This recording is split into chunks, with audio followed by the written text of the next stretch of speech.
Hey everybody, the sixth episode, Starfleet Academy. Finally, they got something right. This is cool, actually. I enjoyed this episode. And yeah, I put it on top here being played, but it only slightly means I made a stupid mistake in my top 10 by saying, hey, introduce a villain and don't ever bring him back. Well, here he is, he's brought back. Okay. But on top of it being played also refers to the villain and what he does with Starfleet in this thing. So let's go dive in. I give this episode a gold. Better than average. The acting is really good, especially our two Academy Award winning type individuals. Storytelling is solid, very solid, engages the audiences, and actually I'm interested in seeing a next episode based off of this. So this is great. Platinum, no. Latinum, no, not Latinum. But it's kind of funny. The supposed villain in this demands like 30 bars of Latinum or something to pay him off. So I guess we still have currencies of sort in the 32nd century. So if I have an issue, one of the issues I have is, not these two making love, but the amount of time we spent on this. I think it was good to do this, but I think we could have gotten into the fact that they connected, and the Betazoid's mind. She get to see her safe space, and then accidentally she reads into his, and the hidden memory that he doesn't want to share, and that upset him and caused this relationship maybe to go bad, but it established a mental rapport, mental connection is important to the plot. And of course now the plot centers around the Athena going out to like a graveyard of starships, and the War College is with them, and they're putting together a team. And this team is these teams of 6 made up of 3 individuals from the War College and the Starfleet Academy have to work together to reactivate life support against the Mizaki.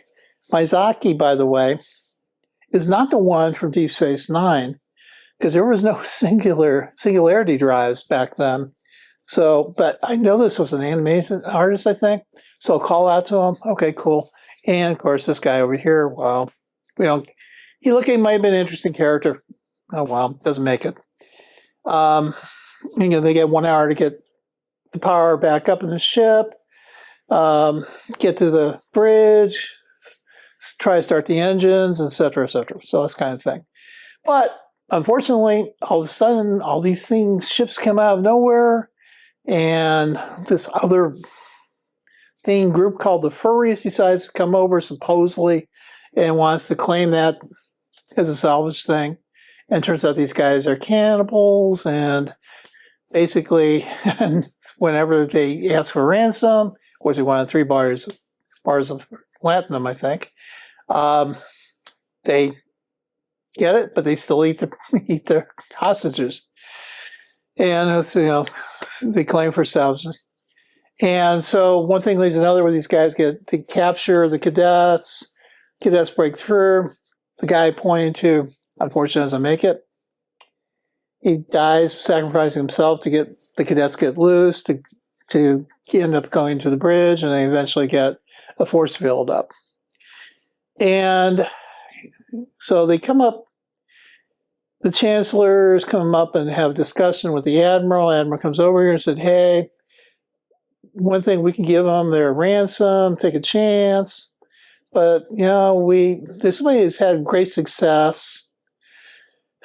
Our villain from the first time is Prasta.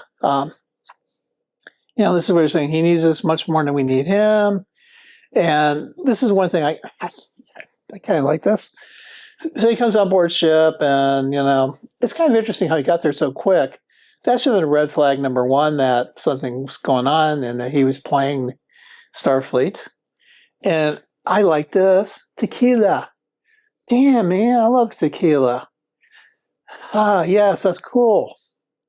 And the Admiral, of course, he's a hologram. I think that every Anejo You finished is here. That is the quality. This is the thing that blows my mind. This is me personally being a tequila person. Certified by Galactic Sommeliers. I'm sorry, isn't that just for wines? I think isn't the right term something like tequila masteros or something to that effect? Not that. Oh well, minor nit. And these two are going at each other, saying, "Well, you could have saved your son before, one son you had. The two of you could have a lifetime together." Blah blah blah.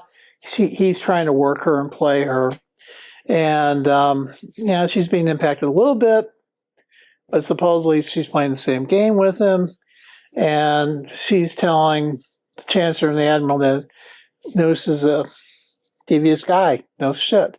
But it seems like she buys into it for a temporary thing. But the thing that's troubling here is not her buying into it. How freaking easily, Admiral Vance and the President of the Federation buy into this whole thing and are not guarding their flanks with a guy as a pirate.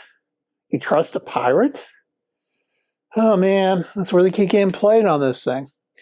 And then they do insert this little thing about the Betazoid, and the reason she's got that thing in her neck, special power to basically she has this incredible scream that will disintegrate things in auditory cortex, got disintegrated by her dad. They bring that up.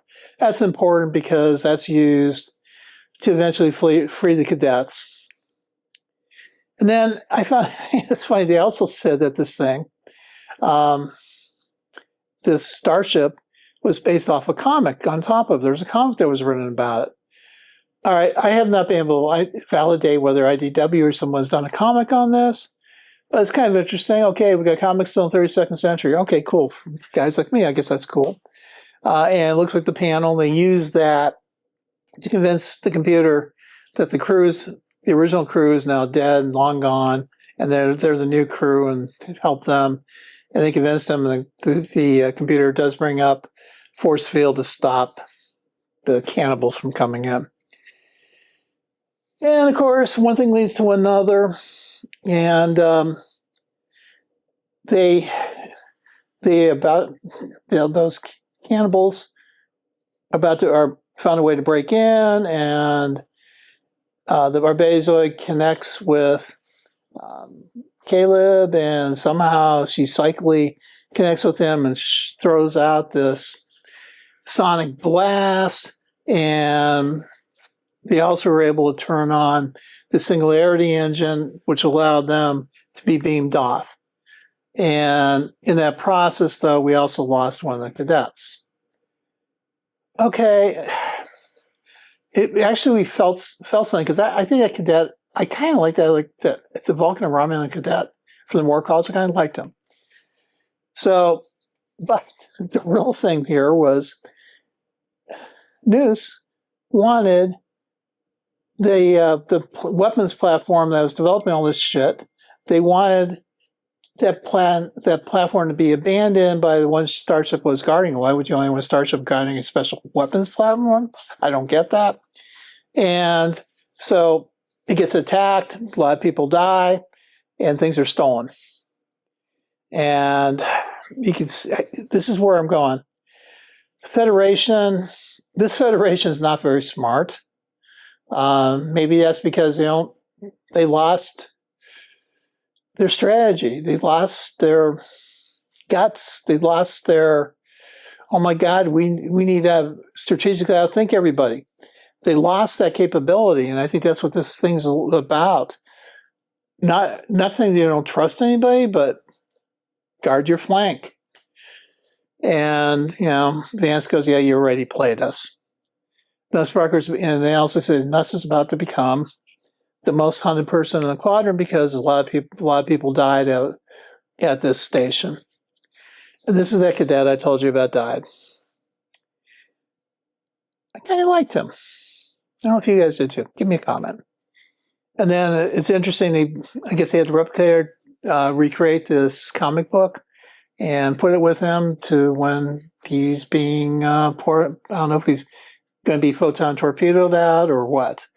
And then, of course, Nus makes his other holographic appearance. Going, hey, this is the common girl. I do like this interconnected writing back to the first episode, a couple other episodes. Going to the Chancellor, you sent your kid to his death to save many, but now it's come around and you save one and many die. So interesting. I thought this was a really great episode. It's getting better Star Trek. Yeah, there's some, from a science fiction perspective, there's science fact thing. I mean, I think they talked about JPS in there. Come on. But otherwise, I enjoyed the episode. Norma Silver Age, I'd like to hear your comments. I know this is shocking, but I did enjoy the episode.